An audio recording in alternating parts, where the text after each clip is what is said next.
Welcome to the stream, and welcome to a new month.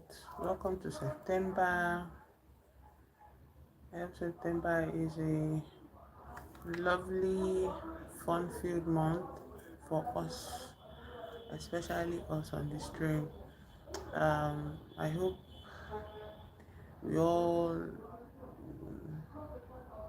as with every month, I imagine that we set goals, every time we come upon a new month, and I hope that all of our goals are met. You know, um, I think it's been 2 weeks since I started streaming every day on my channel on YouTube, and so far I've had a very lovely experience of it. I'm kind of doing like an audit. Very lovely experience of my time on, but it's just been 2 weeks. I'm not saying but expecting something, but I'm saying it as in, let me rephrase it. It's only been 2 weeks, and I look forward to having even a much spectacular time of it on the channel in our community. And I can say, I think that um, we are growing a community here. I think, I believe so. And yesterday we had our stream, last stream for the month of August, and it was on the last day of August, a Sunday. It was cool. I wanted to make it like a counseling session, but people just wanted to chat, so I went along with it. So I guess the more people get familiar with me, the more my community gets familiar with me, and you know they'll feel much more comfortable to open up about themselves. And also, um, starting this new month, I'm starting it with mathematics and a book of plays. So I have this. The topic I want to do today in maths is derivatives of trigonometric functions, and I'm just waiting for people to join in so that I can start. Now, I want to be honest that it's not like I recently just relearned this topic, yeah, and so I discovered that I've forgotten um, the groundwork of trigonometry, you know. But instead of going back, and start, relearning, I decided to just learn at the spot what derivatives of trigonometric functions entailed, and then I had to memorize some functions, and then I decided that I would go back to learn, to brush up on my geometry and trigonometry and all of that. So yesterday I was talking about how I might not show up for the stream, but things did not go according to plan, so I can have my stream. Um, so after we do a little bit of the maths, like I'm just going to, spell out the things that I learned, remind myself and walk through some problems, like some exercises that are here, and then I'm going to introduce this book of plays that I got in July that I haven't started. Um, this is a book of plays by David Edgar, and there are 3 plays here, okay? And we'll probably just start reading one just to get the hang of it and how it flows. So in September, I think we can look forward to a lot more exploration of different branches of academia, you know. Hello, Muhammad. Hi. Welcome to the stream. Happy new month. I hope your month started on a high note. If you're at school, how is school? If you're at work, how is work? How's your family? Hope everything is good. I hope all your goals are met in this month as well, Mohammed. So talking about um, practicing maths on stream today. Today's mathematics topic would be on the derivatives of trigonometric functions, and it's not like it's going to be maybe a teaching sort of thing, to just be me practicing. Hello, AJ Benson, welcome to the stream. It's just be me practicing the stuff I've learned already, and reminding myself, in case I have some difficulty, understanding it the first time. Maybe I'll process it better this time, okay? So we're going to do that today on stream, as more people join and all of that. But I am also very excited to read, to introduce this book of plays. Um, I wonder about the literature of it all. The places I've read plays in was is my collection of Shakespeare's works, complete works of Shakespeare, and I read that like way back in secondary school. It was fun. Well, it was also kind of clunky. Like there's so many things I had to, you know, force myself to process, even though I didn't really understand it. So maybe if I'm reading this play now, it might make sense to me. Also, I can just, look up how to understand reading a play better than what I knew as a teenager back in secondary school. So, this is my marker and this is my board that I'll be trying to solve it on. So I have to set it up in such a way that everybody can see the board here. So hold on.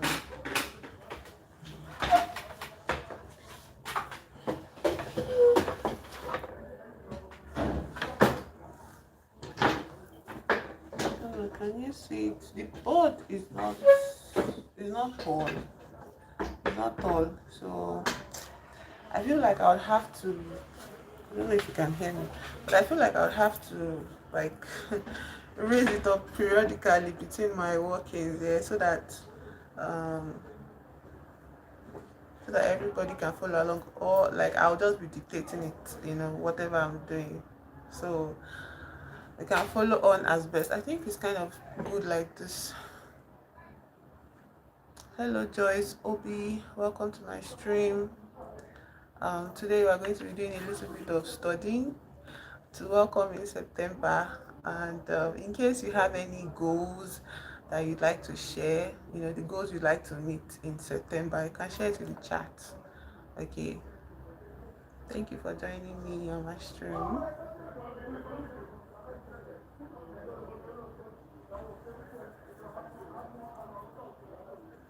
I don't know, for some reason my eyes are like hurting me so bad. I don't know why. I don't know why my eyes are hurting me. So let me just get it out here. Derivatives of trig functions.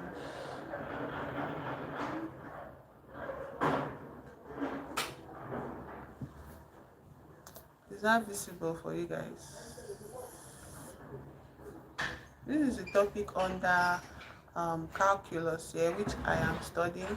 And I discovered that you can't just study calculus in a vacuum. You have to have some basic understanding of everything that is going to cover. And like I said earlier, um, my knowledge of trigonometry is like faded a bit. So um, I'm just working with what I know right now. I'm just working with the derivative aspect of it, okay?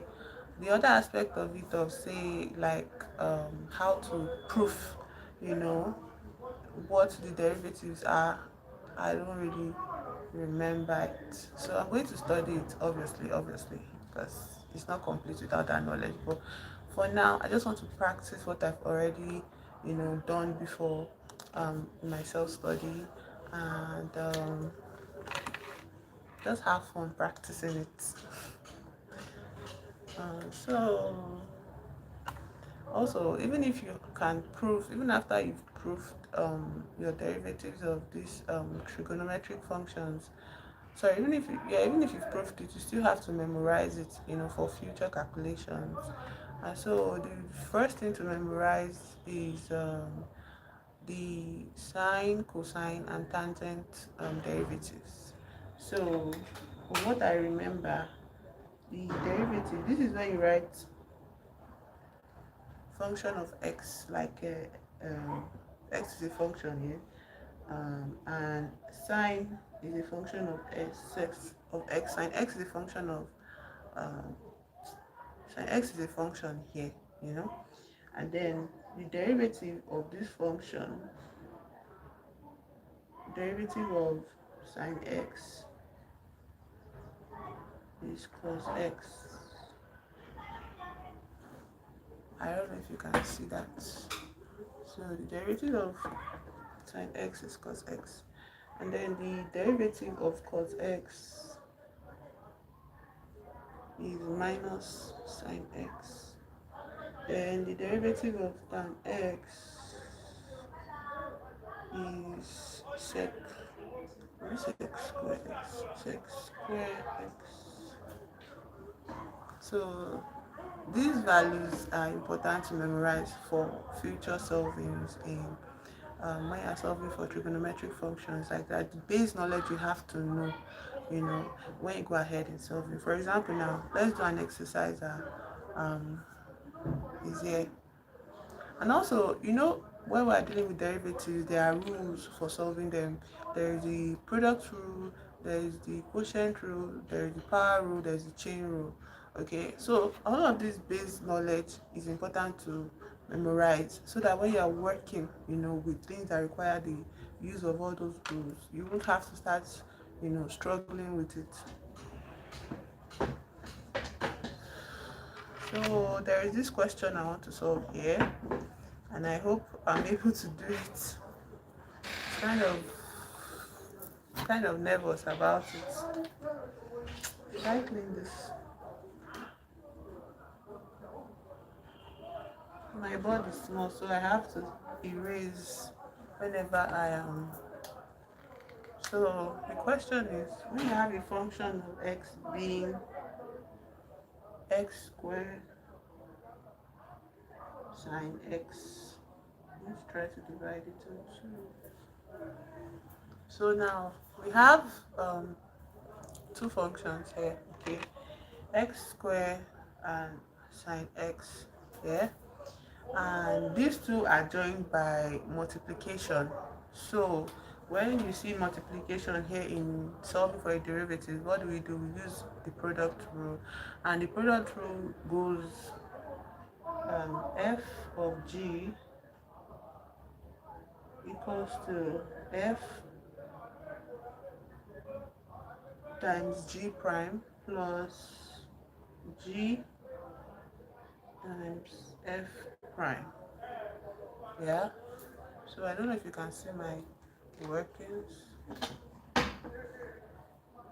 So this is the rule. This is product rule in derivatives. Yeah. So now that we've seen this rule, we're going to isolate the f and the g in our original question. So f is x squared and g is sine x. Okay. And so the way it goes, f times g prime will be equals to,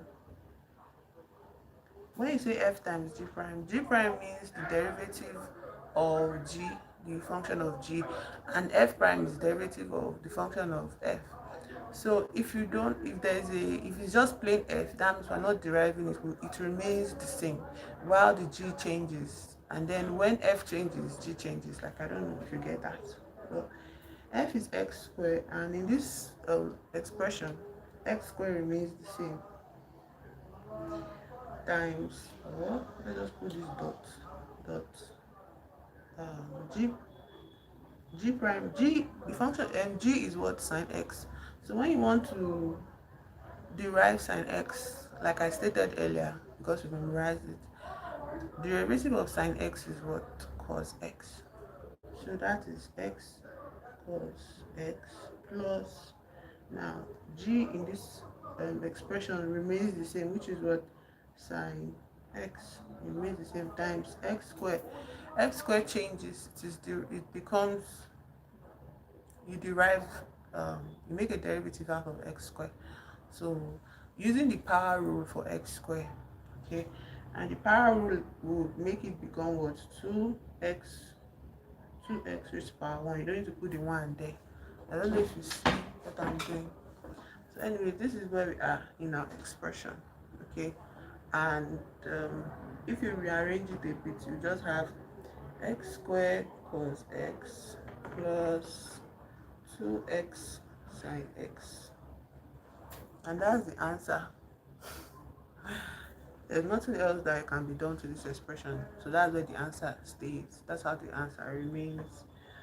So you see that in the memorization of these trigonometric functions and their derivatives are very, very helpful when you want to solve for your exercises under this topic. So the next thing we're going to try is, we're going to try to solve a question that applies another rule, of derivatives.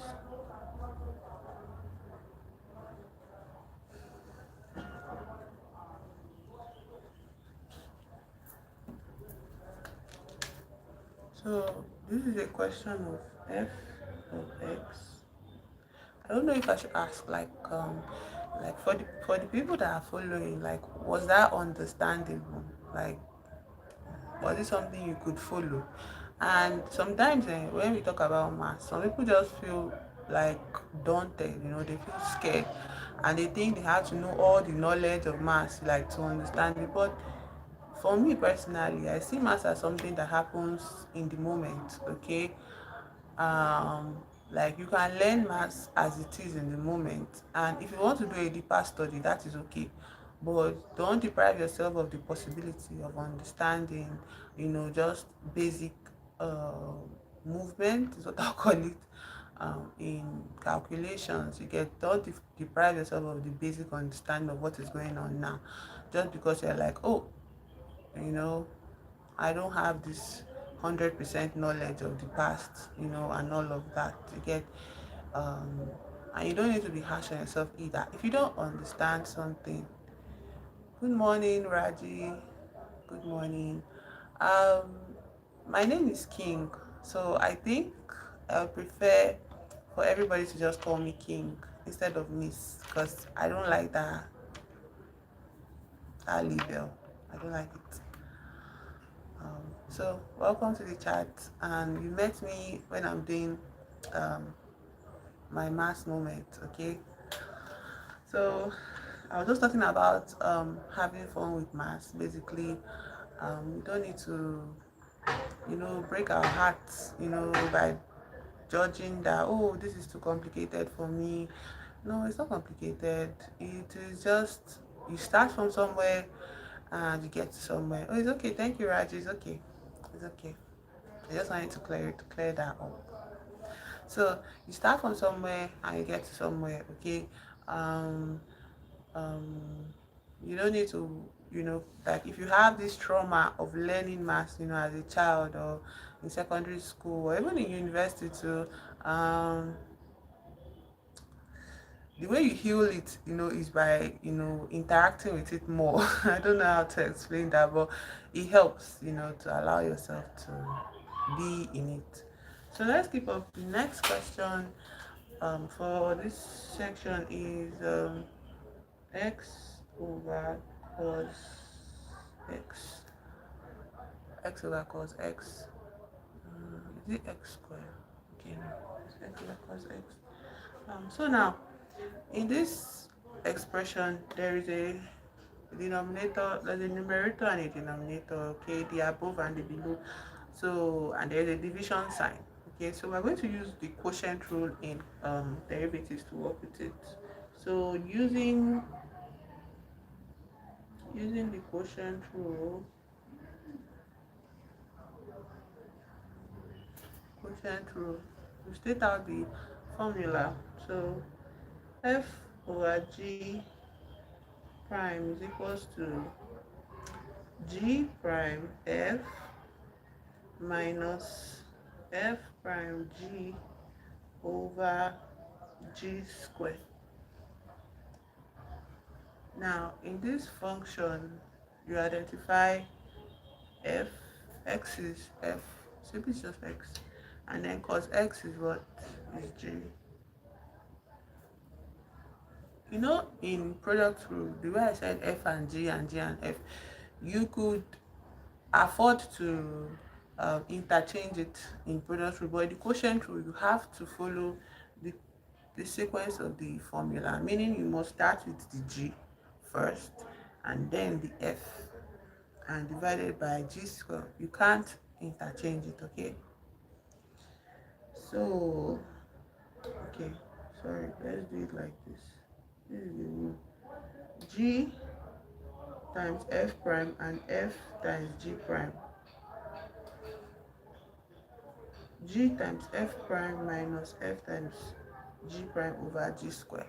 So first of all, we have isolated f and G. So we start, slotting in the derivative form of it. For G, we are not changing it. It remains cos x times f prime. This is x raised to power 1. Okay, so when you want to use the power rule for functions like this, you will do 1 minus 1 times the function, and 1 minus 1 is 0. Anything raised to power 0 is 1. So in essence, all of this is the answer for the derivative of x is 1. So we're just going to put 1 there in its bracket minus f remains unchanged in this section of the formula, that is x times, now the derivative of cos x, like we saw at the beginning of the process here, is minus sine x. So this is x times minus sine x. Remember the denominator G square, and what is G square? This G square is not derived, okay? It remains the same, so we just leave it as cos x all squared, or cos x squared, whatever. So when you multiply anything by 1, it remains the same. So cos x remains minus, I don't know if you can see what I'm solving. Cos x remains minus sine x times x would be minus sine x squared. But remember that minus sign is here, so still leave the minus sign, bring out the minus sine x squared over cos x squared. So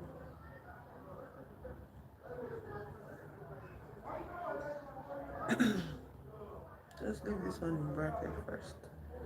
So cos x plus sine x squared. So minus times minus is what? Plus. That is why the sign changes. And this function sine x squared, it as a result, the square is resting on x alone because it is x that is multiplying it, okay, and it is x that is shown as 2, okay. For this lower function cos x all squared, the square rests on cos itself carrying the x integer. I don't know if that makes sense. There's a difference between sine x squared and sine square x. Sine square x implies sine x times sine x, but sine x square implies sine x times x. So x carries the square, the x carries the square, yes. But this one, since it is everything that has been affected, it will now be over cos square x. And there's nothing we can do to this expression further. So that is our answer.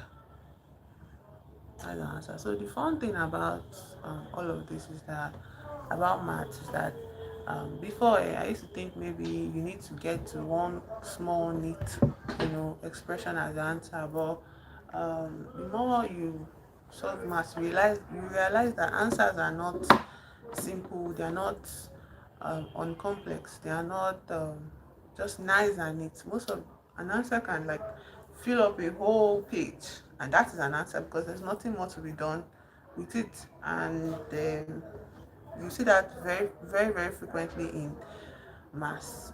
There's no one neat answer. So we've worked with we've worked with the trigonometric functions that we started with, which was cos x sine x. We didn't work with tan x though, but let's move forward. We even have some exercises to try. Um, Now let's try some exercises now. Just like a learning moment, okay? Just to practice.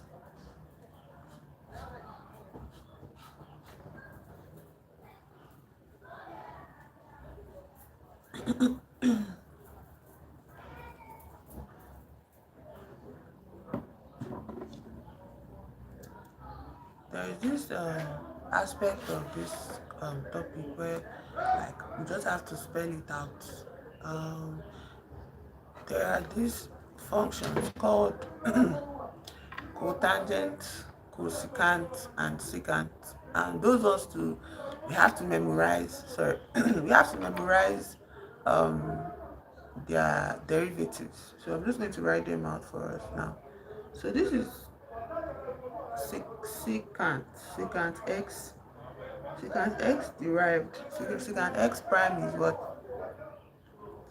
Secant x tan x. And then we have cosecant. Cosecant x prime will be minus cosecant x cotangent x. And then the final one, cotangent x prime will be minus cosecant square x. Cosecant square x.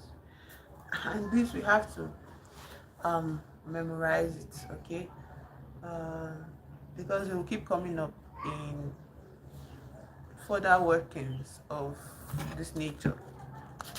As long as you're dealing with trigonometric functions, they will keep coming up. I'm going to try some exercises that I was struggling with and see if I remember, if I understood my lessons properly. Okay. So since my board is very small, I'm going to clean this off. I'm going to put it out there that we have further derivative. There's even the derivative of inverse trig functions, okay? And all of them come up no matter what, can't escape it. So the first question I'm going to try to solve that I actually did not get the first time is this one that goes f of x equals 2 sine x minus 5 cos x. So where do I begin?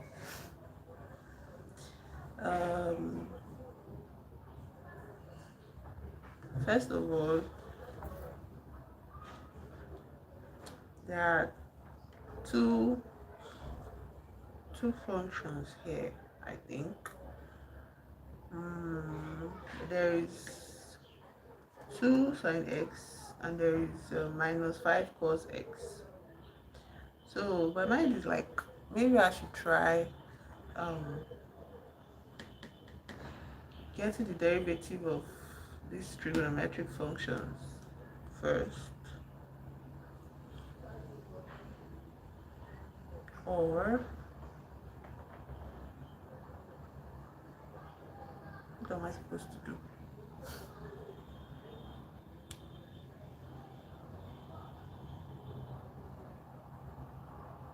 Okay, so these are the two functions, this and this, and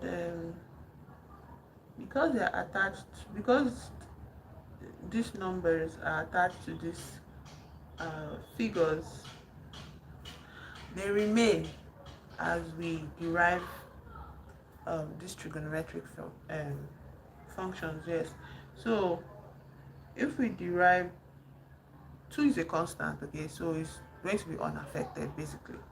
So derivative of sine x is cos x, like we've already said, minus the derivative of cos x is minus sine x. So this is minus into 5 minus sine x. So the only thing that is changing here, minus times minus is plus, then you bring it out 5, you bring the minus, to multiply this minus for it to be coherent, and that will make it plus. Okay, so you now continue at 5 sine x, and there is nothing more we can do to this expression.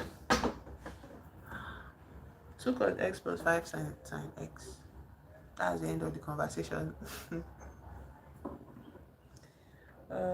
Yeah, so I don't know if we should solve the next one on this side, if it will take up space. Let's try it. F of x into x raised to the power 4 tan x. I think that is clear. So let's cover our understanding like this. So you not see it. So first of all, what's the first thing to notice here? There are 2 functions and they are connected by what? Multiplication sign. These functions are connected by what? The minus sign. Okay, these 2 functions.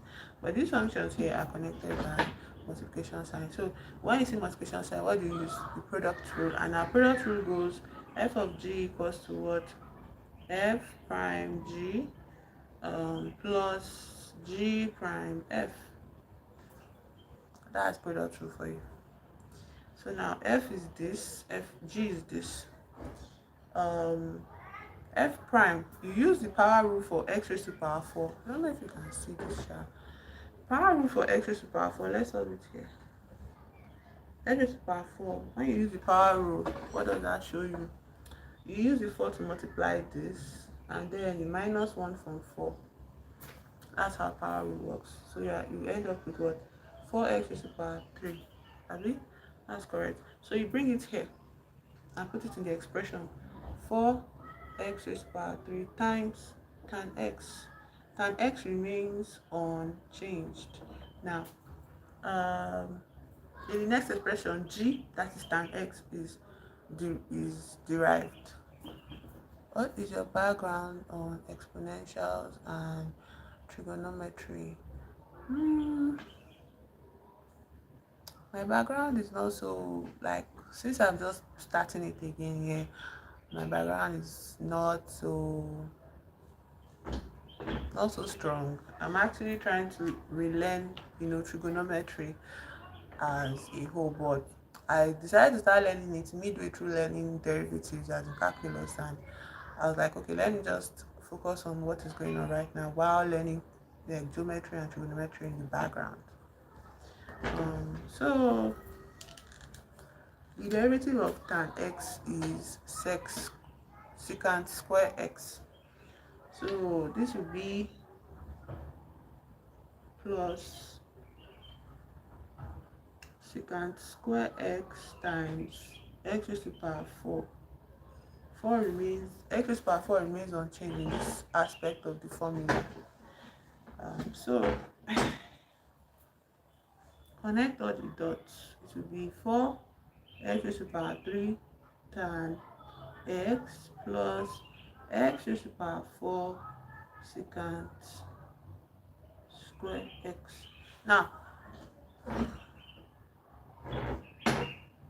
there's nothing more to do to this expression. I feel like this is our answer here. Like there's nothing more to this expression. So that's our answer.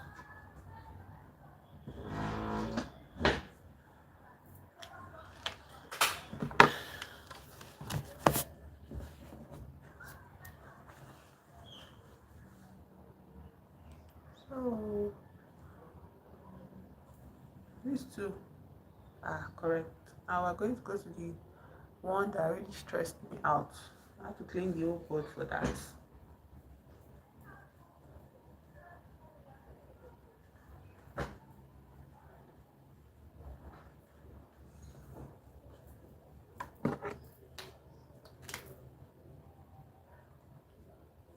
Hmm.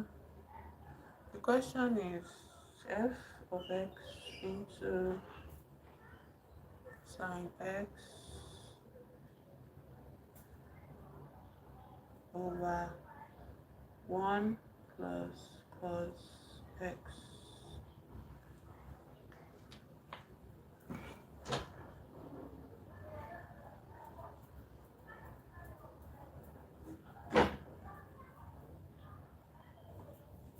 So hopefully, I hope I understand. If you understand exponents as indices and trigonometry, you'll be able to solve function and derivative effortlessly. Right. That's why I'm like retracing my steps back. I'm retracing my step back. So for this question now, I struggled with it the first time I solved it because I was not familiar with the processes here. So the first thing to recognize is that we are going to use the quotient rule for this. So this is f and this is g. So f over g, using the quotient rule, you g into f prime minus f into g prime over g square. Um, Following that up, what is g?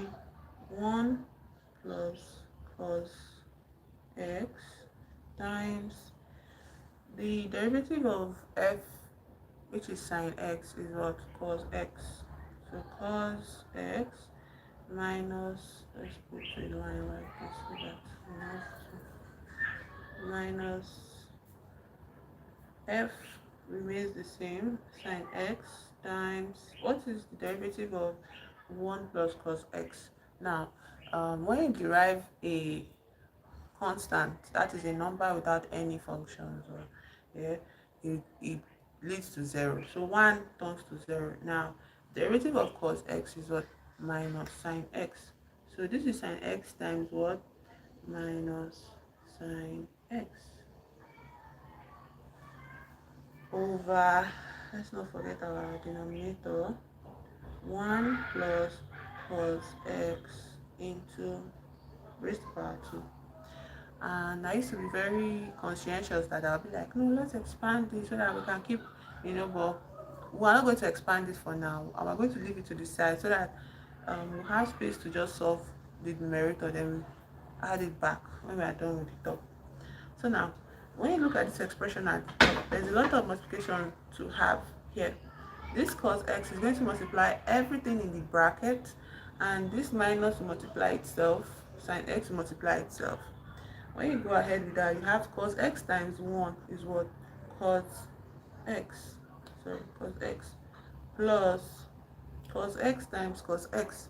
That is cos square x minus times minus is plus. Okay. Sine x times sine x is sine square x over 1 plus cos x square. So now if we open up the brackets here, because let's just do it without the numerator first. 1 plus cos x times 1 plus cos x So 1 plus cos x, cos x times 1 plus cos x plus cos x times cos x, cos square x. So that is the expanded version of opening this bracket. So what would that give you? 1 plus cos x, 2 cos x plus cos square x. My hand is paining me. So you join back the numerator. So cos x plus, I'm going to squeeze my letters, so I hope you follow my voice. Cos square x um, plus sine square x over 1 plus 2 cos x plus cos square x. So there are things that can divide each other, yes. This can divide this, I think, maybe. I don't know if I'm correct though, so don't take my word for it yet. This can divide this, so, and cos x can go here to remain 1 cos x, so it will be 1 plus sine square x over 1 plus cos x. I'm not sure if this is correct, but let me check. Oh, so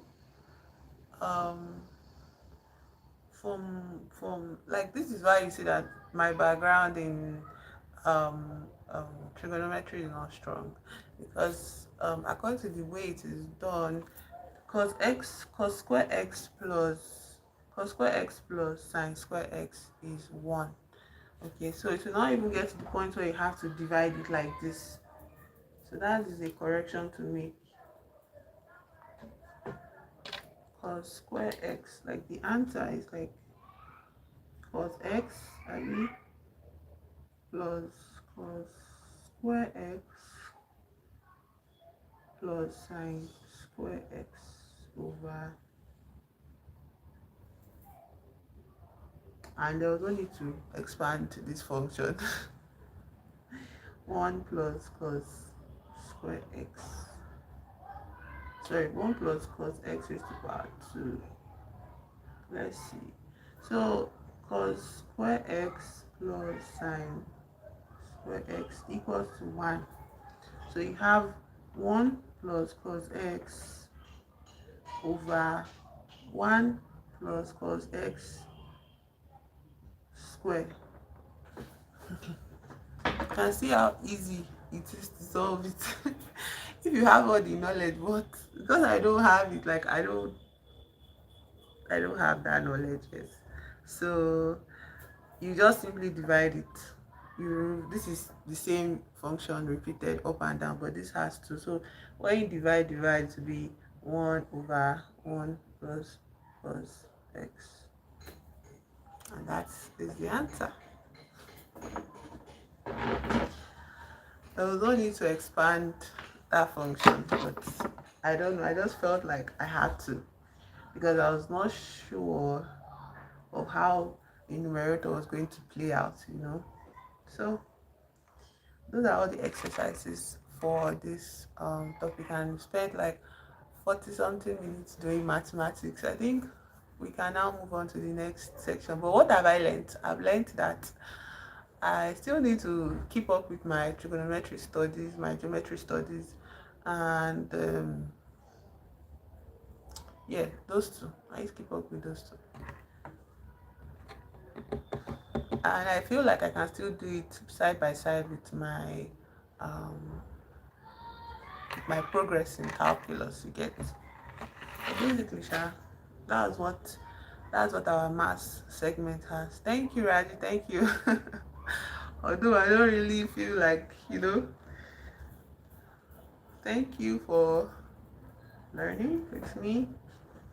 I hope to improve where I wouldn't need to Always do corrections.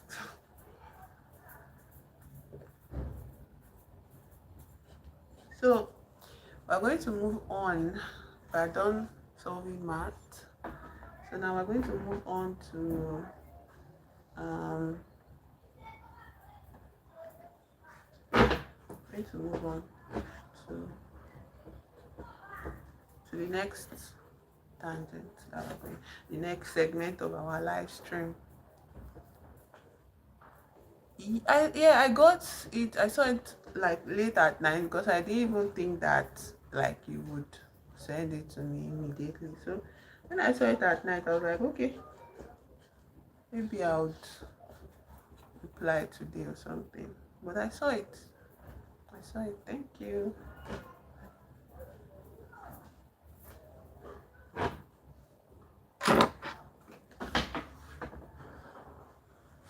Now, should I even let me name this subject matter. So now the next subject is reading please by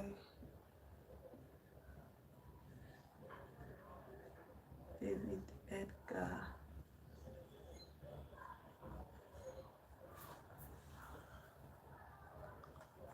Okay, so I'm moving on to this book of plays by, I believe he's an Englishman because there's the way he writes and the names even. So um, this is the book that we're addressing today. But I think first of all, let's just take a brief interlude. Hello Raji, hi. I can see your message. Let's just take a brief interlude here where we just um, kind of chat for a bit, for the people that are in the stream.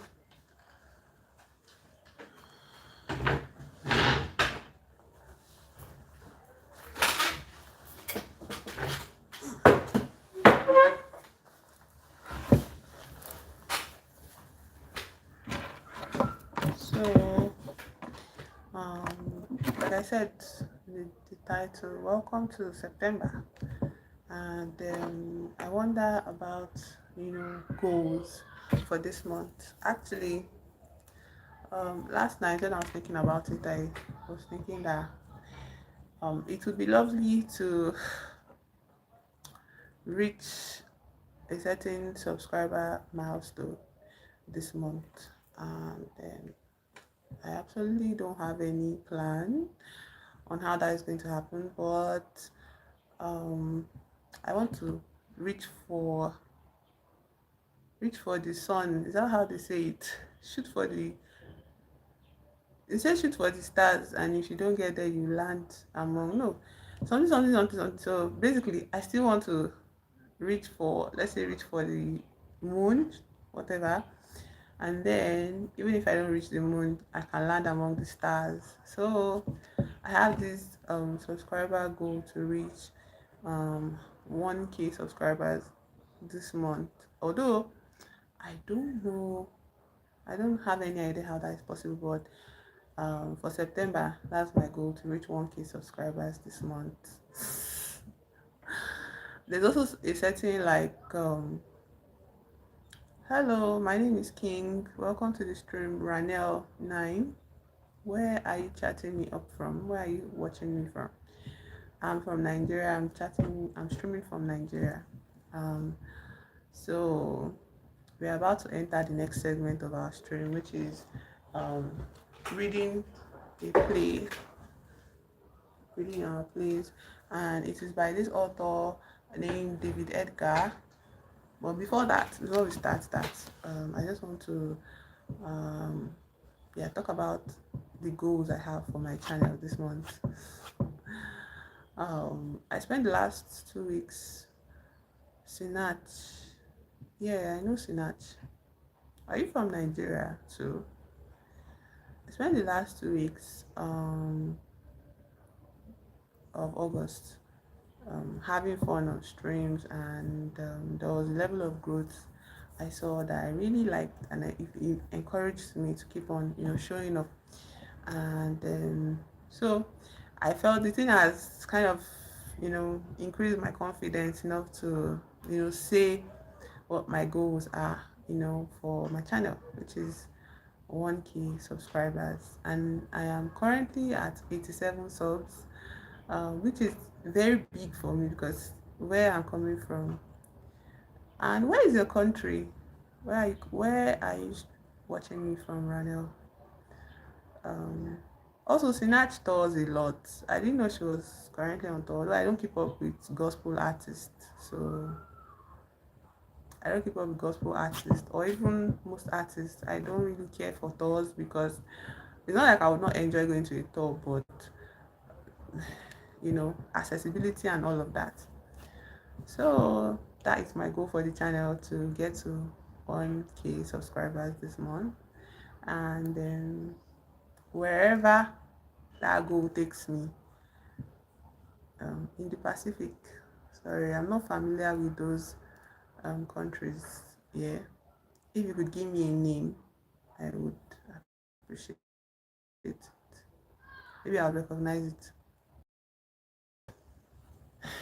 So, just wanted to state my goal for the month of September and let us see where that takes me.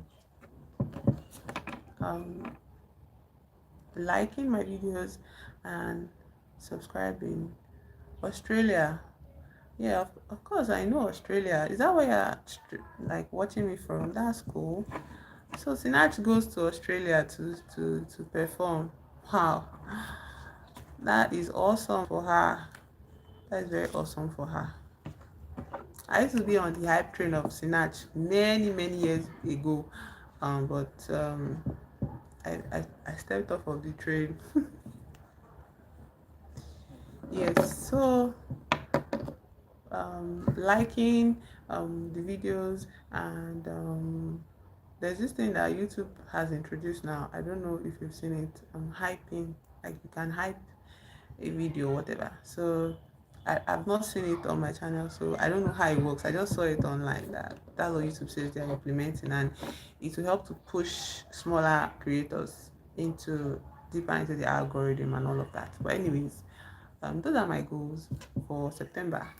I have personal goals. I hope to finish. I think I've opened like 4 different books to read. No, why do you ask? I don't go to church. Oh, I don't go to church. Oh, because of my pendant. This is just decoration to me. Oh. I like the material, and usually a lot of necklaces irritates my skin. But this one so far has not had any effect on me, and I love how silvery it is, like how shiny it is. But so far as the shape or whatever is meaningless to me, so I don't do all of that. It's just decoration. Maybe I should put it on my on my description of my videos that my pendant means nothing to me. It's just meaningless decoration. I'm just wearing it as jewelry. So all this church related conversation, I don't do that. So yeah, that is my goal for this month.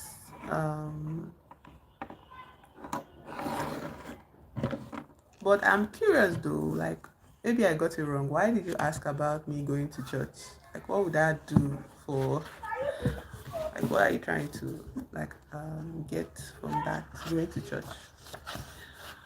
Speaking about church, let's move on to the play. Speaking about church, the first of the plays in this novel is Ecclesiastes. Ecclesiastes, that's a book in the Bible, and I already began the first few pages of it. Um, the first few pages of it has conversations between like a pastor. Like this. It is a radio play. It is a radio play, and it is his only original play. I mean David Edgar. So so so so so very interesting. Scene 1 starts with a hymn sung rather badly in a poorly attended church, intercut with an American preacher using a microphone. This is so interesting. So let me introduce you to the characters of this play first. It is a radio play. That means it was broadcast on BBC Radio 4, 1st of April 1977, with the following cast. There are these actors and actresses. John Hammond plays Eric Allen. So um, there's a real life cast of these characters in the play. Okay, so and as I'm calling them, like there are just how many players in this show? 1, 2, 3, 4, 5, 6, 7, 8, 9, 10. So there are just 10 people in this play. John Hammond plays Eric Allen. Judith Hammond plays Elizabeth Proud. I don't know if this name means anything to people. I'm not familiar with these actors. So, and again, they must be really, really older actors in the British theater scene, which I do not keep up with. There's Luke, the American preacher, who Luke plays the American preacher Peter Marinka. The Bishop of Stanton is played by Mr. Atwood. His name is Hayden Jones. I don't know if you understand what I'm saying. And there's the provost, it's played, whose name is Clifford Rose. There's Bishop Pugh, whose name is Geoffrey Matthew. Okay, wait, it's like I got it wrong. Let me say it again.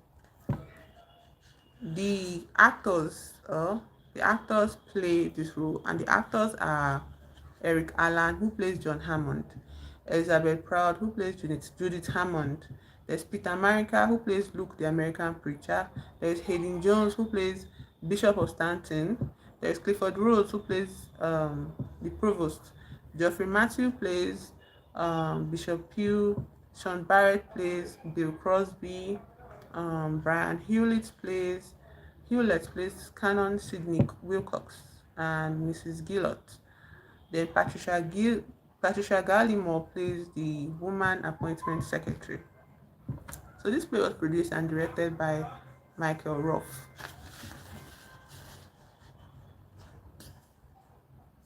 Do I write out the characters? Amadou Sambo Diallo. Hi. Welcome to my stream. Where are you from? Diallo. Can I call you that? My name is King. I'm streaming from Nigeria. Today we are reading a play by David Edgar titled Ecclesiastes. And earlier on in the stream, we went about solving mathematical functions under the topic of trigonometric derivatives of trigonometric functions. So it's a very academia-based kind of audience, like not audience, but kind of environment here. So like we chat, we talk about everything under the sun, but we still do a lot of reading, exploration of poetry and literature and all of that. So I hope you stay, have fun, enjoy my channel with me. Subscribe, like, connect and all of that. So I just called out the characters of the play, and I'm about to read scene 1. Scene 1 starts with a hymn that is sung rather badly in a poorly attended church. An American preacher is here using a microphone, and the hymn goes, "The King of love my shepherd is, his goodness faileth never. I nothing lack if I am his, and he is mine forever." Preacher: brothers and sisters, we have come together in the sight of the Lord, because we know that you turn unto Jesus and he'll never let you down. Brothers and sisters, we have come together in the sight of the Lord, because we know that when you rush with Jesus, then you'll never crash. Brothers and sisters, we have come together in the sight of the Lord, because we know you drop Jesus and that's a high that's everlasting. Trying to affect this whole preacher swagger, preacher tone, or whatever. And then the hymn starts up again. In that dark veil, I fear no ill, with thee, dear Lord, beside me, thy rod and staff, my comfort still. I have no idea what this hymn goes like. I'm just guessing. And the preacher starts again. And brothers and sisters, we have come together. Je comprends pas trop English. Je vous souhaite une bonne journée. I understand the first line. You say, okay, I don't understand too much English. And the second line is, I want, or are you wishing me to have a good day? Maybe the second line is saying, because it ends with une bonne journée, like a good day. So maybe you want me to have a good day. Thank you so much. Either ways. I also learned French for a while. I was very serious with learning French for a very long time, maybe 2 years. So I understand just pieces. So need to je comprends pas trop français. I hope somehow my French also improves. Also, the reading will be entirely in English, so I understand if you don't understand, you cannot keep up with it, but it's fine. Okay, it's fine. Thank you for joining our stream, preacher and brothers and sisters. Yeah, good day. Thank you, Diallo. And brothers and sisters, we have come together here in God's sight to baptize and make anew the good Lord's newest servant, Brother Zephaniah. Let me hear you praise the Lord, congregation. Praise the Lord, preacher. Let me hear a J. Let me hear an E. Let me hear an S. Let me hear a U.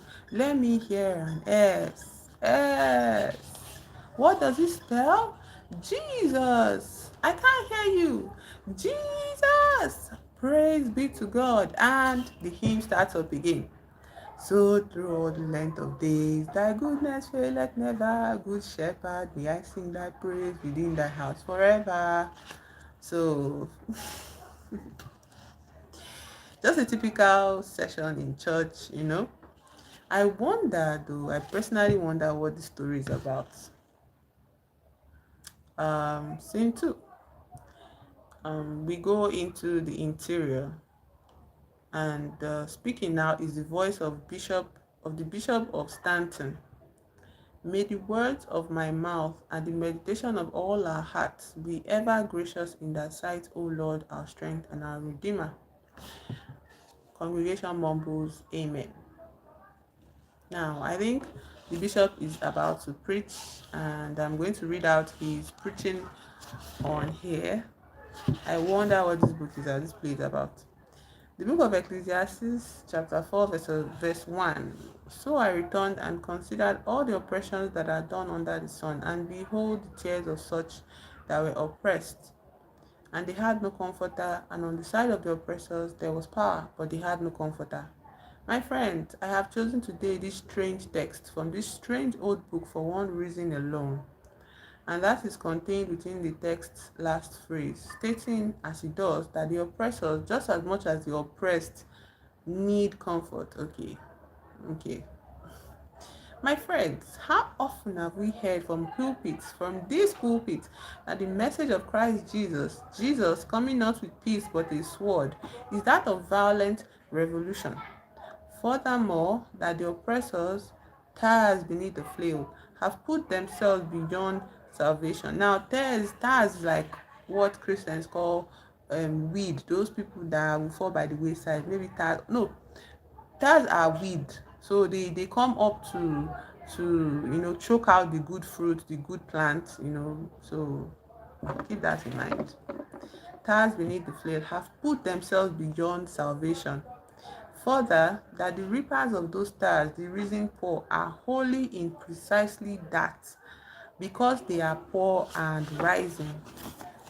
Well, fine, but what I want to ask these worthy clerics, these idealist ecclesiastics who believe in Christ as freedom fighter, all I'd ask them is to reread just this verse, this passage from Ecclesiastes.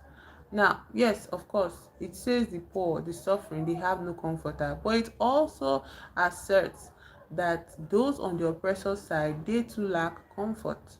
And when we look at our society, our system with all its inequalities and ghastliness, should we not remember that the message of Jesus Christ, the Good Shepherd, is not just delivered to the poor, but everyone? And should we not as well? He takes a pause. He continues. And should we not, another pause, and it's long, shuffling, suddenly with energy, banging the pulpit. And should we not as well that, slight pause, suddenly in great pain, on God, a body falling against wood, papers falling, hubbub from the congregation, another voice, thin and ready. The provost of Stanton. Sorry, the provost of Stanton starts to read. I think we now, while we, the next hymn, hymn 217, the next hymn, please, 217. Over the hubbub, the organ plays, sound of much scuffling and movement as the congregation sings. The hymn goes on.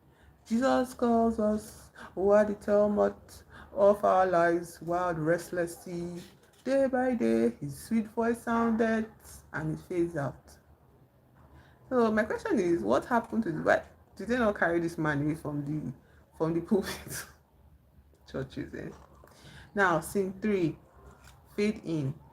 The narration goes, then Downing Street, a phone is dialed. We don't hear the rings, but it's answered quickly.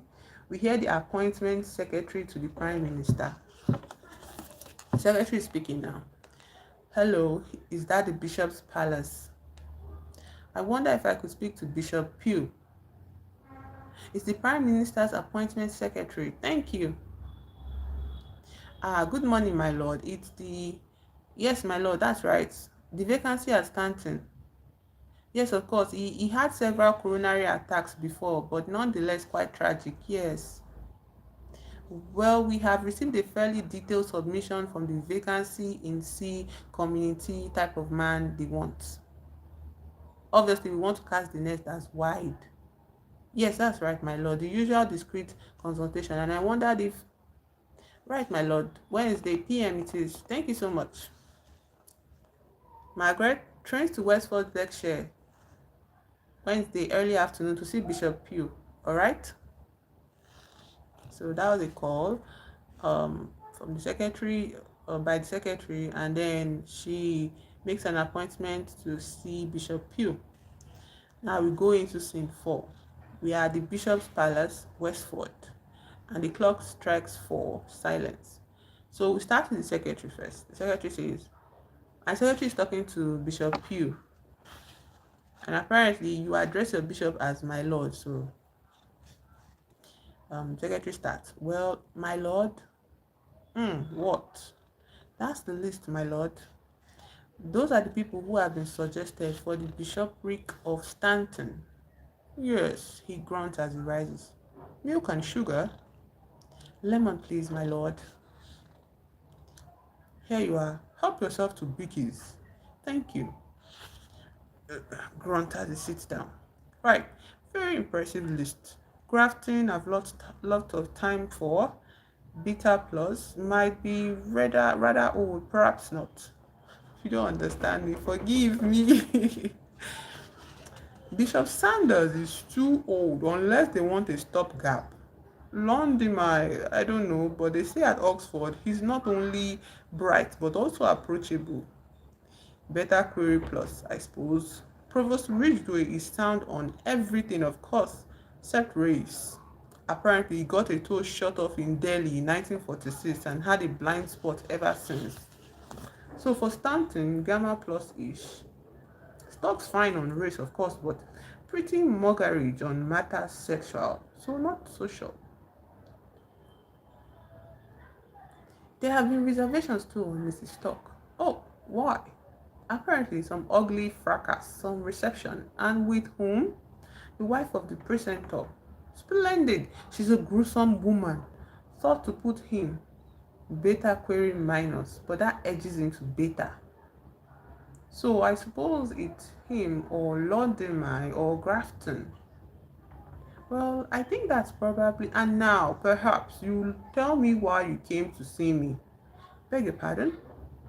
Well, there's no one likes a gossip more than I, but really, I know nothing of this man that any curate couldn't tell you. So, who is it that you want to know about? Hammond. Hammond. Ah, I should have known. His name has been suggested twice. We think a rather strange idea. Yes, yes, of course. The man's a trot, a god trot, but not a trot. Not likely to be the blue-eyed boy at number 10. I don't know really very much about him, hence you're here. Of course, right. John Hammond, born in Yorkshire circa 40 years ago, studied at Durham, married the girl next door at 32, she's Judith and a toffee. Well, what then? A few hard parishes, a book, and then, of course, my dean here in Westford seemed set fair, his first foot on the escalator. Lots of bits and pieces up at church house, including, importantly for my little tale, a seat on the investment committee of the church commissioners. I hope you can follow me. Now, as you know, our men who labor in the city raising the cash to keep us going, rendering to Caesar so that we can render unto God, do tend to view their ecclesiastical partners with little more than rank contempt. Not so with John. He was, they told me, charmingly a bloody ace. If IBM were needing to design a new computer, so the saying went, they didn't look beyond the inside of John Hammond's head. So everything is fine. Then, perhaps foolishly, I let him go for 2 months to Bolivia. The secretary now. I see. It must seem rather unfair of God. This is the bishop now. It must seem rather unfair of God to cause a man with a genius for capital accumulation and a social conscience. The cynics, by the by, regard the conscience as belonging to his wife. But there it is. The Almighty has a sense of irony. Hammond quite soon resigns from his various finance committees, but that's not enough. He's zipping up the escalator and he wants a bash at running down. He resigns the deanery, spots a vacant benefice in the most deprived and blighted area of Stanton, writes to the bish as bold as brass, and ends up with the worst parish south of the Trent. Secretary now. Yes. So, you want my opinion? Should he have the diocese? Indeed, I do. Don't know. You see, the problem is with Hammond as I see it, yes?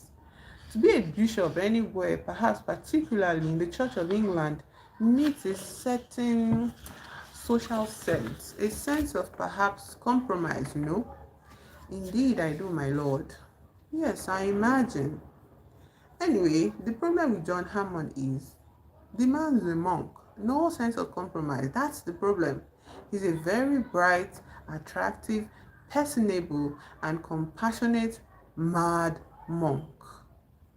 Fade out. That's interesting. That's interesting. So now I think our story is going to be centered around John Hammond.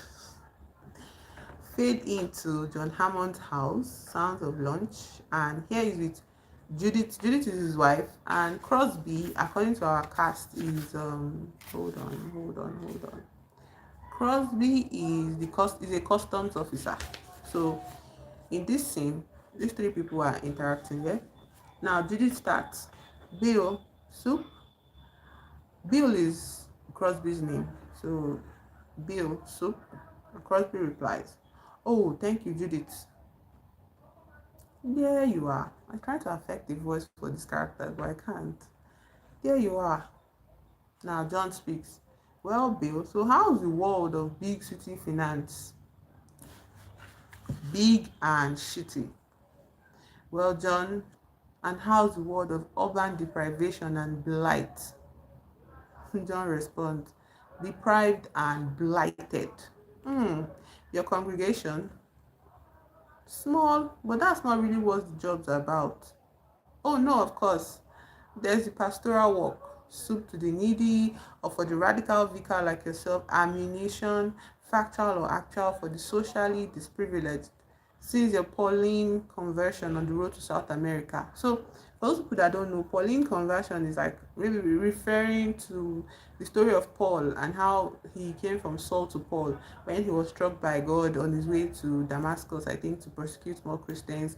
And then God struck him and was like, Saul, Saul, why do you persecute me? And then he went blind for 3 days. And in those 3 days, he eventually gave his life to Christ and he became a radical apostle for God, for Jesus Christ. That's how the story goes in the Bible. So um Crowley mentioning it to John here is like as if the same thing happened to John, and he says it happened on the road to South America. Now Judith interjects, I don't think it was quite like that, Bill. For starters, John didn't go blind.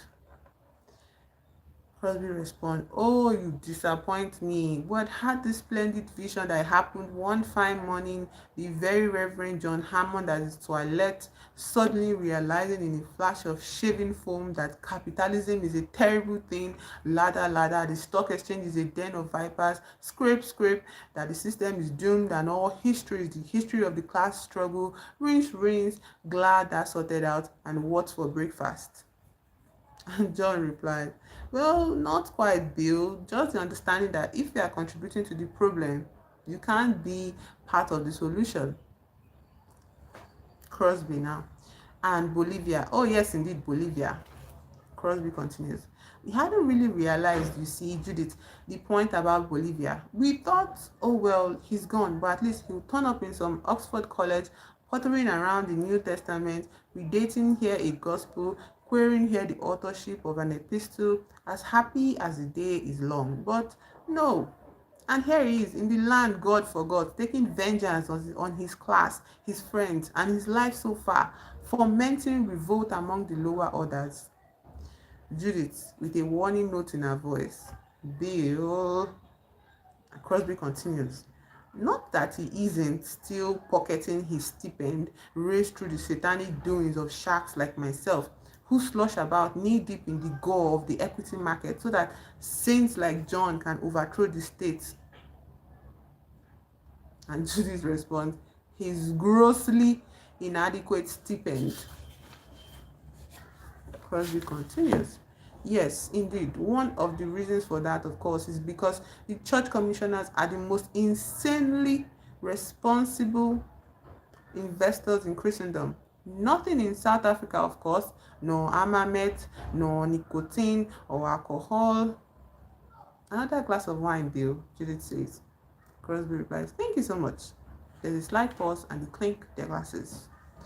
Now, John starts. Yes, of course, Bill, and you're absolutely right. We certainly require some of your dividends of sin. Go on, Crosby says. Oh, I never really saw the need to send bailiffs smashing into people's homes to raise the rent that's going to pay for 51-room bishops' palaces or chauffeur-driven cars. John, you know full well that's just a tiny drop. I also know the church's treatment of its tenants has been, and it strikes me sometimes, Crosby interrupting, if you are so against the pomp and palaces and cars and circumstance, you might just be in the wrong institution, don't you think? Well, and then the doorbell rings. Scrape of chair and door. Judith answers and says, well, Bash Hammond today. I see Bill. Crosby replies, oh, I'm sorry, perhaps it's all getting a bit heavy for Sunday lunch. Oh, don't worry, I'm enjoying it. Probably only slightly less than John. Okay, so John goes to answer the doorbell while Judith and Crosby just have this small exchange where she's like, bash Hammond Day, I see, as in Bill came here to come and bash them over their identities or whatever, their place or for what they do. Hello, Mr. Unknown, where are you from? Thank you for joining my stream. We are reading a play here. I am fine, Mr. Unknown. What is your name? My name is King. So John goes to answer the door and he comes back to tell them it's Sid Wilcox, darling. Oh, hello, Sid. So what do we owe Oh, I just wanted to talk to John about this conference I'm organizing. I didn't realize you were Crosby clears his throat. Oh, I'm sorry. Canon Sidney Wilcox, Residentiary of Stanton, Bill Crosby, stockbroker. Oh, Wilcox says, okay, Gaurav, nice of you to join us today. Wilcox says, oh, Judith says, with the commissioners, an old mate from John's sordid past. Crosby says, hello, and Wilcox says, hello. Judith asks, Sid, have you eaten? And he says, yes, thanks. A glass of wine at least. Oh, yes, sir. Wilcox and John sit. Do please go on with whatever you were. Right, I will. John, answer the question. Oh, yes, the reason why I'm in the Church of England. That's the one. Well, Father Crosby, I'll confess, I have erred. I was many years an ecclesiastical bureaucrat. I have strayed in that I adored it. I have done things I should not have done. What book is it? Okay, this is a book of plays by David Edgar, and we are reading the first play, Ecclesiastes. Okay, Ecclesiastes is set around the Church of England and the different, machinations, but we've not gone too far. Where we started from was that the current bishop of the church that we're focusing on has died. The bishop of the parish, they don't say church, I think. The bishop of the parish, he dies on the pulpit while giving a sermon, and they're looking for a replacement. And there's this kind of politics around it because there's this person they want to send there, and his name is John Hammond. He has a wife, Judith Hammond, but John Hammond is kind of a wild card. He's crazy, and you cannot tame him, basically. Okay, so but in this case we have Crosby in conversation with the couple, and he's kind of critiquing, um the kind of contradictory situation that John is in. It's kind of like that meme that goes, you hate capitalism and yet you participate in it, and it's like you critique society and yet you participate in society, and it's like, duh, you know. But Crosby is trying to get an answer out of John Hammond, and Crosby is doing this. You don't know it. Okay, basically that's the setting of the book, where for this play now, yes, Crosby is a tax collector, more or less. He's a custom officer. Custom officers collect taxes, you get. And you know how tax collectors are deemed sinners in the Bible. If you don't know, in the Bible, people deem tax collectors as, sinners and all of that. And he's kind of, you know from a defensive position, I think he's kind of critiquing John Hammond's radical approach to church. The way he critiques everything. John Hammond critiques everything. He's, what do they call them? The bishop, the biggest bishop in their list. I don't know how they. No, yeah, I guess as much. But like church politics is very intense. Okay, especially in um all these churches are very old, like the Church of England, then the Catholics, then the Methodists, and they have the system that they operate on. And whenever something like this happens, where positions have to be filled, where people have to take over the different places, like there's a lot of politics involved. Yeah. Welcome to join the stream, join the channel, connect with me. We did mathematics in the earlier part of the stream, and we just like played around with maths. So we're reading a play now. Tomorrow we're going to approach poetry, we're going to do literature, so join the stream, join my channel, subscribe, like, support me, and you will learn even more new things as well. So I'm going to continue reading. Where we are now is where there's this person that comes into their home on a Sunday. Will Sid Wilcox, and according to the play, Sid Wilcox is a thank you so much. Sid Wilcox is a canon. I think canon is also a position in the church, but it's only Crosby that is off here, in the sense that Crosby is what do you call it? He's a tax collector, basically, a customs officer.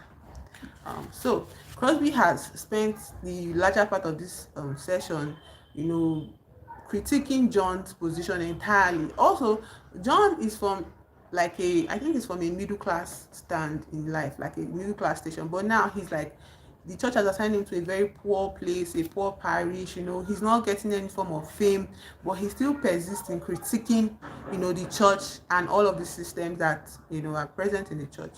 So now Crosby is like, John should answer his question of what did he even say? Like, you are collecting money from the church, you're collecting pocket money from the church, but you're collecting pocket money from the state, but you're critiquing the state, and your church people are not interested in increasing the state's pockets, the state coffers, like adding to the state coffers, because the church does not pay tax. You understand? The church does not pay tax.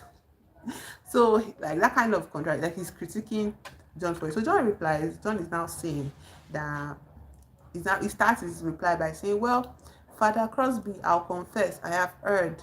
I was for many years an ecclesiastical bureaucrat. I have strayed in that I adored it. I have done things I should not have done, like coming here for motives that are graced by the description righteous pride.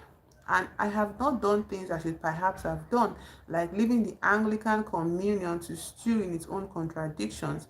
And there is no health in me, but somehow, in a way, the old joke, the Church of England is the Tory party on its knees. It needn't be, because in the sea of E of people in this city, because it is the sea of E of people in this city. The fact it has been a church of privilege doesn't mean it must be so. So I beg absolution, all right? So in this sentence, there is this party in England here that they call themselves the Tories, but they are more of this. They have this conservative views on life. They support policies of the government that are very conservative, that are not open to change mostly, or they only accept changes from their old rigid ideologies, you get. And then they say, this John is saying that the Church of England is like the Tory party. It's fine, I'm still here for a while.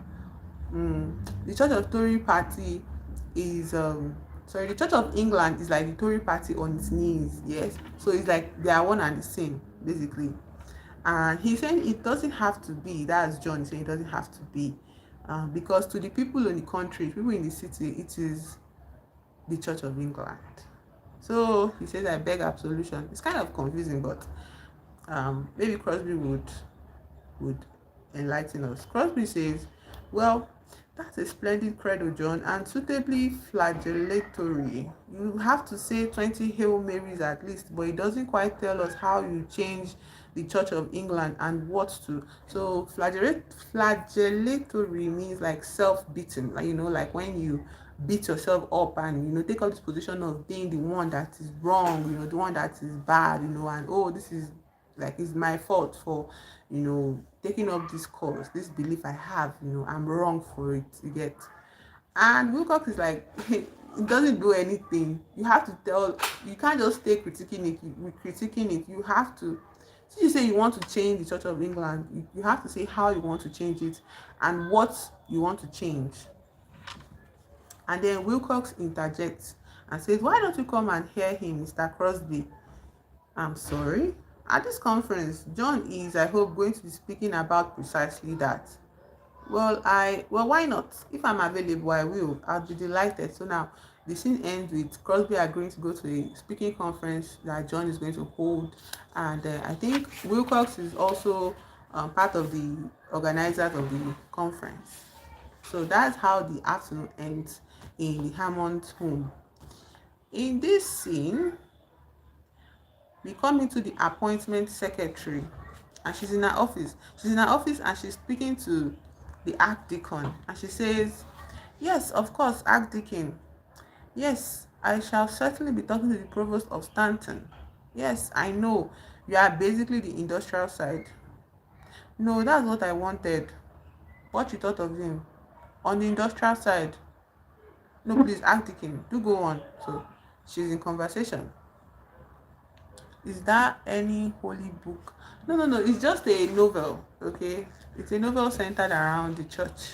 Sorry, it's a novel of plays. There's a collection of three plays in this book. I'm reading the first play, titled Ecclesiastes, and Ecclesiastes is centered, like the name, around church and church politics. And I don't really know the story of the play, but that's why I'm reading it. Like, we're going to figure it out eventually. Now we are in scene 7, okay, and here we are at a factory, you know, and in this factory we start with John. You know who John is? John is John Hammond. And then John is speaking to a Mr. Now, who is Mr. Atwood in the cast?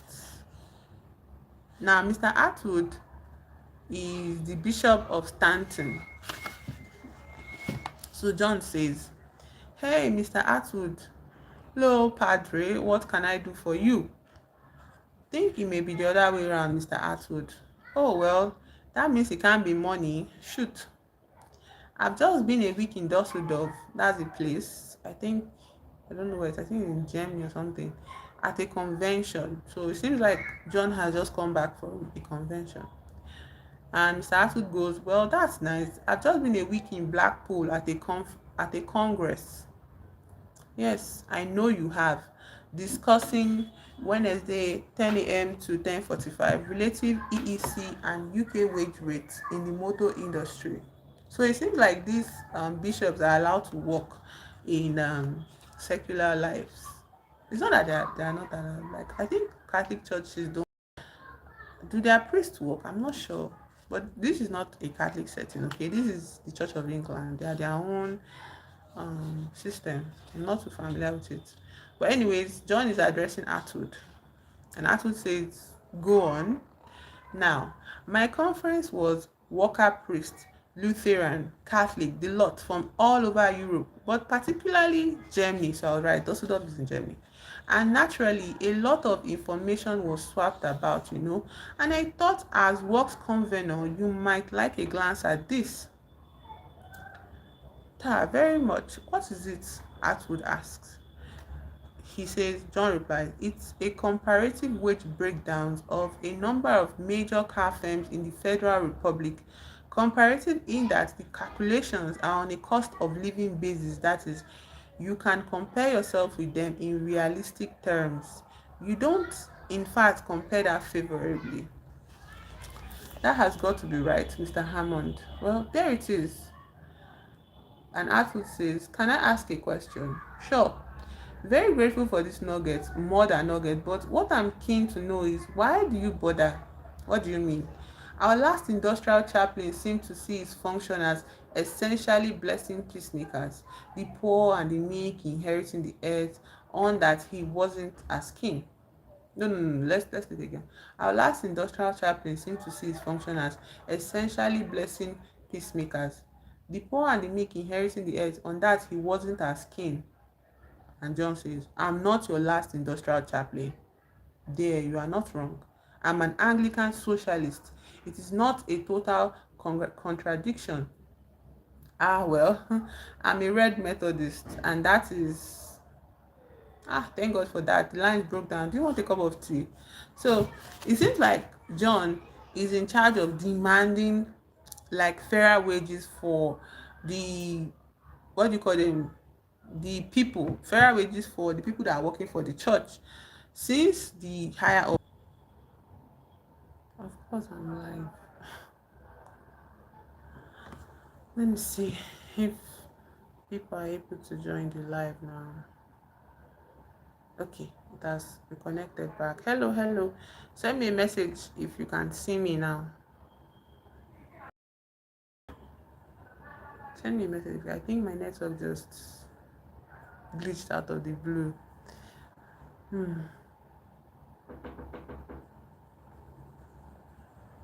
Another thing again is, if the messages don't come, if the messages still start to glitch. Okay. More people are joining, so I think my network has caught up. I hope the chat caught up. So just send me anything. Let me see if the chat is not glitching as well. So I've not seen any message yet. And if you are sending me a message now, that means I'm not getting it. So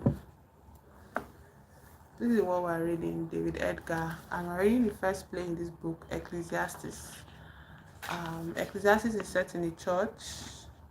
and I will continue because there was a glitch and I was trying to get my network back. So if you can see me and you can hear me well, just send hi in the chat so that I'll know that there's no issue with the messages. Um so let me continue reading. So the provost has just said to the secretary that he would prefer for Hammond to not be a bishop of anywhere, to be frank. And the secretary asks him, why is that? Because of his politics. Oh no, unless all radicals are by their nature quite as arrogant or, as the Bible says, proud. Hammond's proud? John Hammond's possibly the proudest. There is a knock on the door. Yes, yes, come in. Door opens as, do people really want John Hammond? He continues saying. Secretary says, some people very much. This is our canon, Wilcox. How do you do canon? Fine, sir. Oh, sorry, I've been referring to the secretary as a she or this was it is a man, I think. Fine, sir. Thank you. How? Who's at the moment busy organizing us a conference? Some radical assembly. Provost is just continuing on. Some radical assembly, session on St. Paul as urban guerrilla, and a Christian view on the Gelignites, the kind of thing. The canon himself is working on a paper on the new theology of rape. Why? I don't know what is going on. It's so bad today. Why? Why? I was hoping to end on a particular scene, but the way it's glitching, I don't think people can keep up with the story.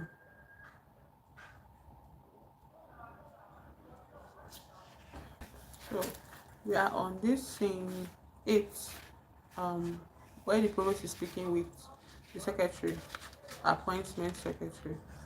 Oh, the appointment secretary is the one in charge of appointing new bishops to parishes, yeah. And I think the Church of England is an Anglican, is under this Anglican umbrella. It's not Oxford, it's not Methodist. Welcome to the stream, welcome.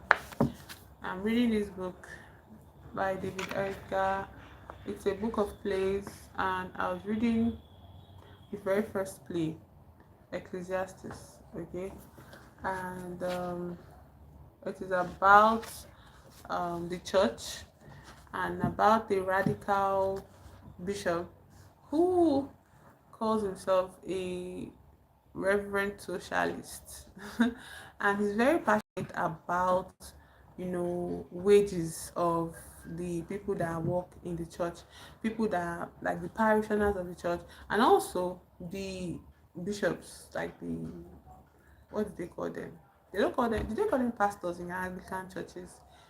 They have their titles, but like they're not getting as much pay from, like the money is not trickling down enough to support their livelihood, as um workers of the church. Meanwhile, the main leaders of the church, like the big or the ones that are connected to the state directly, those ones are getting like the fat of the money, the fat of the um contribution from the state.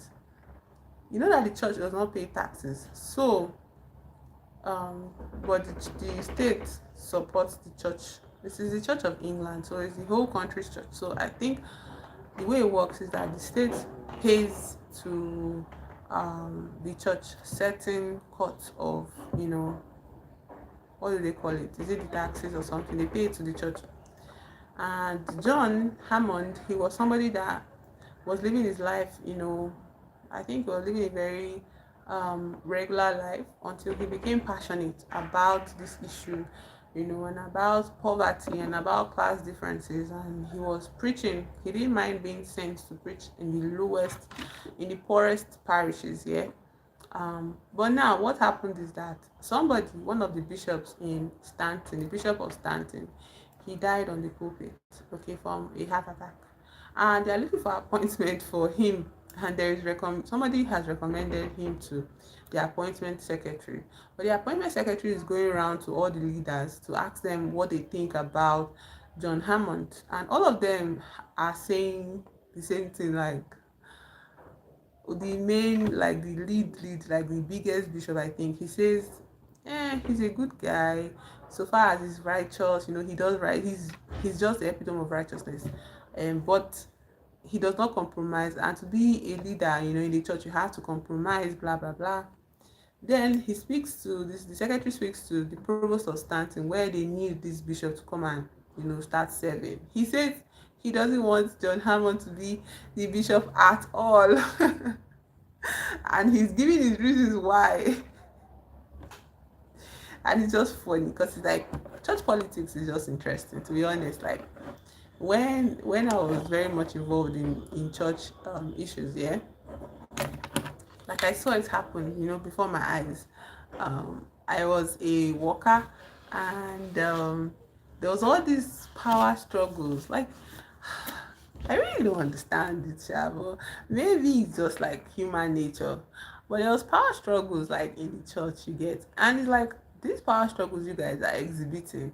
Don't you think it's kind of antithetical to your whole belief systems? And like nobody ever considers that, or even if they do, they pretend it does not matter. So they are like, no, we have to do this right. We have to do this right. Meanwhile, uh, the church I was in, there was the power struggle of, who's going to be this group leader, and I was in that group, and it was so funny. There was the whole let's play up to the pastor so that the pastor will pick me as the group leader, and there was the whole I will fight you because I was here first and I don't want you to take over. And then there was the whole just church, whatever. It's very, very annoying. It's very annoying because nobody ever focuses on the point of being in church at all. Like church is just a whole market square, to be honest. And like my own law is that I grew up deeply embedded in the system of the church. All this, the part of it that nobody pays attention to. That is why a lot of people, when they come to me and they say things like, oh, go to church, church is this or church is that, and I'm like, have been through it all, like, yeah, and I don't like it. Like, there's this feeling, if you like, and most people that actually do this whole go to church thing, church, they are not usually, or maybe they are, but people that are really surprised that, oh, you're not going to church and all of that, they were not. When I look at their own church history, they never got to the level where I got to, being deeply embedded in the church. This was my life, okay? This was something I staked my whole identity, my whole dreams, my whole future on, and it turned out to be nonsense. And now I have to start picking up the pieces again, after all that horrible trauma of being in the church. I have to start picking it up again, and it's also it used to many years ago, it used to piss me off so bad. Oh, it used to piss me off so bad. But now, whenever I think of it, I'm like, I don't care. It doesn't bother me anymore because I have, made my peace with it, in the sense like now I'm not bothered by people's opinions. When they assume my religion or something, and they start to tell me about religion, I'm like, oh, that is nonsense to me, or that is meaningless to me. And they're like, okay. And I'm like, yeah, roll your eyes very roll it very, because I don't care anymore. I'm free. So this particular issue of money now in church, oh, money is such a big deal. Oh, and I think it is such a big deal because it is coming without reason. There is no reason to plug up a church with money, and so it drives people insane. And that insanity is what they now turn into sermons and grand standing, and how God blesses you, how God does not bless you. And it's like, shut up. Just eat your money and shut up. you know, there's this whole pretense of, say, this whole play they do that Oh, you don't. Humility means you don't, like the way churches, indoctrinate you to believe that money is the enemy, while they make a grab at it. They teach you that money is the enemy so that you can throw yours away, you know, and not just physical money. There's also the value of your mental acuity, your intelligence, all of that. They teach you to devalue it. They teach you to throw it away. It does not mean anything. And they will tell you to become um shells of human beings. The shell, become a shell of yourself. To be a good Christian, you have to be a shell of whatever you think you are. If you still have personality and you're in the church, sorry, you're not going to that their heaven that they are preaching to you. You must become a mindless zombie for you to be a good church person. If you still have reservations, all these things you say to yourself that God will understand, all those things you're telling yourself, that God you are serving does not understand one thing. One thing, he does not understand one thing. So if you are in the church and you are busy doing cut and join, like you do small, you leave small, you take this bribe and then tomorrow you ask God for forgiveness, or you will dress anyhow and you ask God for forgiveness, or you will do, maybe you have like premarital relationships, okay, and then you go to church and you be like, at the end of the day I will still marry this person, so it's more or less the same. You are deceiving yourself. You are deceiving yourself. You are not a Christian. That is not what, that is not the half. That is not even a pinch of Christianity. So I did all of that. I put it to the letter, and I'll hit my chest anyway that I did. And that is why when I walked away from it all, I was free. Like there was nothing anybody could tell me. Okay. And oh, I know people might be sending me messages, but there's this thing that happens on my stream where everything just glitches and I don't see messages anymore. And I think it has happened now. So like just send your messages. Maybe I'll reply after the stream on my comment section, and I'll tag you and all of that. But yeah. So this has been a wonderful first day of September stream, and like I said, the goals I'm looking forward to 1K subscribers. I don't know if that is audacious to say, but I don't care. I'll just say it. Like I'm looking forward to ending September with 1,000 subscribers, and it's not coming off of this whole, like before. And then another thing that the church does to you is that it makes you believe that you need a crutch. It makes you believe that you are not a whole human being, and I'm not talking about abilities or disabilities. It makes you see yourself as incomplete. It makes you see yourself as unformed, as some kind of um helpless baby. And I know of babies that are even more like of their own sovereignty than church goers. Okay, when you get to the point where like you can't even plan for your life, you can't even do anything without asking your pastor first, without um consulting God first. And what do they mean by God? Your pastor, your general overseer, your leader, your this, your that, all of those things.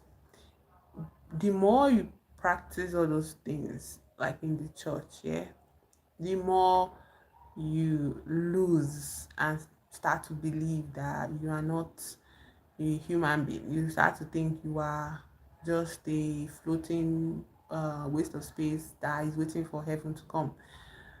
And that is why they are so obsessed with rapture. Do you know what it means to watch life pass you by? When everybody else is living their life, people are literally living. You know what it means to live? People are living life, and it's not about excesses of spending money or going out or whatever. It is about just the aspect of life where you express your own individuality, where you decide how your life will go by yourself without consulting anybody. You make that choice by yourself without consulting anybody. That is living that Christians cannot even begin to hope to have. Okay? When you change your mind about things, when you open your mind to new things, Christians can't do that because they are scared that they will go to hell. And so they are desperately waiting for. That's why every little thing they are invoking hellfire. They're invoking the devil. They're invoking the devil. They preach more about the devil than about God, because the devil is the only like hindrance to their deliverance. To being in heaven finally. So it's really a shitty. It's actually very sad if you think about it. The life of a Christian should be sad. Should be sad, should be depressed. So all those things they do, that they paint themselves up and they dance in church and concert and all those nonsense, all of it is just, they're just trying to make, they're trying to sell themselves an illusion. They're just trying to sell an illusion to themselves and to the world too. That, oh, look at us, we are normal people, and we are also living in this world, but we are not of this world. And it's like, yeah, then you can't ask God for forgiveness for living your life. Like, I don't know why. Like, I think it was kind of intentional. Deciding to read this play on the heels. I decided to read this play, obviously, like when I started the stream. Um, but for the fact that I had somebody come on the stream and talk about church, and like on the heels of, like, just before I started reading this book, like the play about church, it's just, I think it's very poetic. Very poetic. Yeah, I think it's very poetic. Basically, I think that was a very cute talk. That I was doing the right thing. Not, there's no right, there's no wrong, but I was just doing something that was very aligned with my identity, that I know who I am. And I'm proud of myself. I hope to have such moments going ahead on the stream, where things come up and I can not confront, but like address them in the sense like, oh, this is not it. So. Just for people that will replay and watch this, my pendant is meaningless. Okay, it's just decoration. It's just jewelry. It means nothing to me. So I'm not affiliated with any religion of any sort. I'm just wearing a nice silver chain. And when I go to the market and I see a pretty one, maybe I'll replace it. But I also like it because it belonged to somebody dear to me, and like I took it from them, a friend, and I was like, I miss this friend, so I'm wearing it like just like that. Most of the jewelry I own, I take it from people. Like this one now, this is my brother's beads that he was wearing for a very long time. I just saw it one day and I was like, this is mine now. So I rolled it up on my hand and it fits. Then this handband is my brother's. One day I saw him, my younger sibling, I saw him wearing this band. It was years ago. This band is like older than 5 years. I think it's 6 years now. This band is from one of them too. I saw him wearing it and it looked so shiny. I was like, hey, give me, and I took it and I've been wearing it ever since. So my jewelry is just like pieces of people I hold dear to me. Like I don't have any isolated jewelry like that. That is the only meaning that matters to me. Yeah, that's what it means. Remember when we were growing up, maybe some of you are not my age, but like growing up, there was a lot of like Buffy the Vampire Slayer, yeah. And when Buffy was, learning how to fight the vampires, the first thing she learned was that crosses affect vampires. When you use a cross on a vampire, they're going to they're going to shrink. You're going to destroy them. And like as a child, growing up in the church, I felt so proud. I was like, yes, I'm in on the powers that be. Like I'm powerful. So if I ever come across a vampire, I know how to beat the vampire up because I have Jesus Christ. I have the cross and I believe in it. And sometimes when they fought vampires off, they would add this clause like, you have to have faith in the cross. What are doing else? It will not kill them or whatever. There was this man that was in the gang, like in Buffy's crew. What's that his name? Dean or something. He used to wear glasses and all that. And he was a professor of, I think, religious studies or something. So he's the one that really helped her figure out that cross thing, you know. And there was Cordelia and there was Angel. Oh my god, I enjoyed that show, which was one fun thing I allowed myself to do. There are some Christians that grew up in very repressed, some children that grew up in repressive. My own house was a bit repressive, but there are some people that even grew up in much repressive homes, you know, led by God, and those children, they don't even allow them to watch TV. In this country, there are families that have demonized TVs. They say TVs are, so imagine growing up and not watching all those fun shows, you know, not seeing like Disney, not having fun with all those shows. Like, ah, what a life, you know. What a life. And that's why they are so angry and they always feel cheated, and they don't like people to have nice things because they feel like they don't have nice things, they can't have nice things, so why should everybody else have nice things?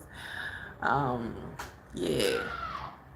Anyways, we have gotten to the end of the stream, and sorry if, because the messages did not show up again, so that means people like the live has glitched, you know, in a very bad way. So yeah, so uh, I'll definitely see it in the replay, you know. So thank you for being here with me. I appreciate you. Thank you for subscribing, and let's reach the goal of 1K subscribers. Share my stream, share my channels, and I hope people subscribe. Okay, so I'll see you in the next one. And the day I'm not going to be available for a stream, I'll post it on my community tab. So you'll be aware of it. So anyways, thank you for being here. Thank you for having fun with me. Tomorrow look for poetry and a lot of readings. Come with your notepads. Okay. Bye bye. Bye bye. Okay.